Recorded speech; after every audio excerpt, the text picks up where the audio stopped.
পাবনার আটঘরিয়া উপজেলার প্রত্যন্ত চতরা বিলে অস্ত্র তৈরি কারখানার সন্ধান পেয়েছে আইনশৃঙ্খলা বাহিনী। বিজ্ঞাপন। মঙ্গলবার ১৯ আগস্ট ভোরে সন্ত্রাসী ময়েজ বাহিনীর আস্তানায় অভিযান চালিয়ে বিপুল পরিমাণ অস্ত্র তৈরির সরঞ্জাম উদ্ধার করা হয়। এই সময় ঘটনাস্থল থেকে দুজনকে আটক করা হয়েছে। বিষয়টি নিশ্চিত করেছেন আতাইকুলা থানার ওসি হাবিবুল ইসলাম।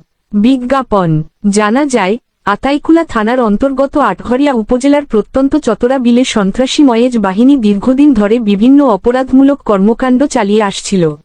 গোপন সংবাদের ভিত্তিতে ডিবি ও আতাইকুলা থানা পুলিশ মঙ্গলবার ভোরে ওই বিলে ময়েজ বাহিনীর আস্তানায় বিশেষ অভিযান চালায়।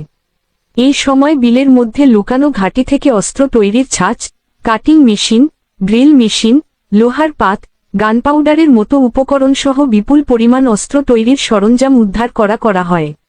সময় আস্তানা থেকে অধিকাংশ সন্ত্রাসী পালিয়ে গেলেও দুজন আটক হয়।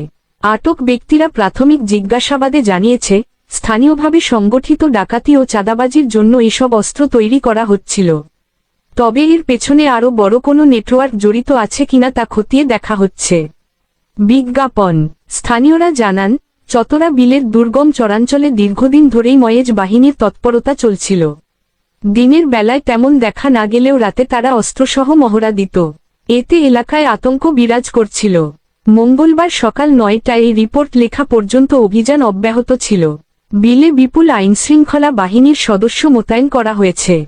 বিজ্ঞাপন। এ বিষয়ে আতাইকুলা থানার ওসি হাবিবুল ইসলাম বলেন, আটঘরিয়া উপজেলার লক্ষ্মীপুর ইউনিয়নের প্রত্যন্ত চতরা বিলকে ঘাঁটি হিসেবে ব্যবহার করে সন্ত্রাস, চাঁদাবাজি ও ডাকাতিসহ নানা অপরাধের মাধ্যমে সাধারণ মানুষকে জিম্মি করে রেখেছিল ময়েজ বাহিনী। বেশ কয়েকদিন পর্যবেক্ষণ করার পর মঙ্গলবার ভোরে ওই বিলের আস্তানায় অভিযান পরিচালনা করা হয়। আস্তানা থেকে বিপুল পরিমাণ অস্ত্র তৈরির সরঞ্জাম উদ্ধারসহ দুজনকে আটক করা হয়েছে।